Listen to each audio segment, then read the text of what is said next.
देखिए साइकाट्री में जो है ना, ये बड़ा समझना ज़रूरी है कि माँ का रोल बड़ा इम्पोर्टेंट है। देखिए मजहब के हवाले से तो है ही, लेकिन नफ्सियात के हवाले से जितनी माँ इम्पोर्टेंट है, आई थिंक कोई और इंसान इम्पोर्टेंट नहीं है। नहीं हो सकता। बच्चे की परवरिश माँ में जो करती है, तरबियत करती है।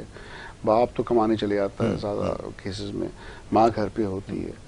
बच्चे जो होते हैं ना, वो बहुत सेंसिटिव भी होते हैं, ऑब्जर्वेंट भी होते हैं, इंटेलिजेंट भी होते हैं, और वो बहुत इजीली महसूस कर लेते हैं कि माँ को एंजाइटी है, माँ को डिप्रेशन है, माँ मायूस है, माँ जो है ना इतनी अच्छी तरह मुझे टेंशन नहीं दे पा रही, उसके ख्यालात कहीं और है, वो सोचों में बैठी हुई है।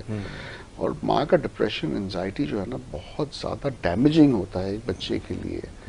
और अगर आप ये सोचते हैं कि वो बच्चों को ये पता चल जाएगा कि हमारा नफ्सियात का मसला, ये सोच के आप अगर नहीं ट्रीटमेंट करा रहे माँ का, तो फिर इससे बड़ी गलती कोई नहीं हो सकती।